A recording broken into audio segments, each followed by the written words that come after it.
తాజాగా BCCI secretary Jay Shah రాసిన లేఖను జాతీయ మీడియా సంస్థ ఇండియన్ ఎక్స్‌ప్రెస్ ప్రచురించింది.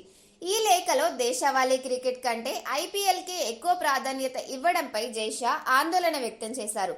సెంట్రల్ కాంట్రాక్ట్ ఆటగాళ్లు, భారత ఏ జట్టు ప్లేయర్లు సహా ఇతర క్రికెటర్లు అందరూ దేశవాళీ క్రికెట్ ఆడాల్సిందే అని జైషా పునరుద్ఘాటించారు. దేశీయ క్రికెట్ ఆడని ప్లేయర్లు తీవ్రమైన ఇబ్బందుల్లో పడతారని స్ట్రాంగ్ వార్నింగ్ ఇచ్చారు.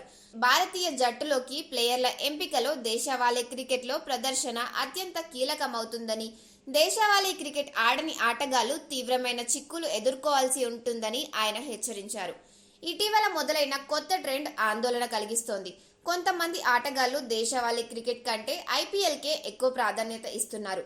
దేశవాళీ క్రికెట్ ఎప్పుడూ భారత క్రికెట్ను నిలబెట్టే పునాది లాంటిది.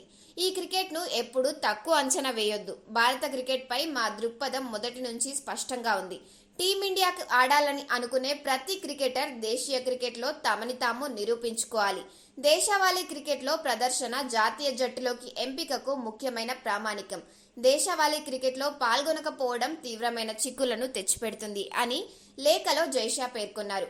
సునీల్ గవాస్కర్ లాంటి దిగ్గజ ఆటగాళ్లు అంతర్జాతీయ పర్యటన నుంచి ఇండియాకి వచ్చిన తర్వాత క్లబ్ క్రికెట్ మ్యాచ్లు ఆడేవారంటూ జైషా ప్రస్తావించారు.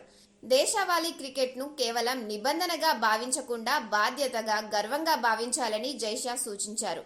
కాగా ఐపీఎల్ సీజన్ సమీపిస్తున్న నేపథ్యంలో సన్నద్ధత కోసం ఇషాన్ కిషన్, శ్రేయాస్ అయ్యర్, దీపక్ చహార్ వంటి స్టార్ క్రికెటర్లు దేశవాళీ క్రికెట్కు గైర్హాజరయ్యారు. బరోడాలో ఇషాన్ కిషన్, హార్దిక్ పాండ్యా, కృణాల్ పాండ్యా శిక్షణ తీసుకుంటున్నారు.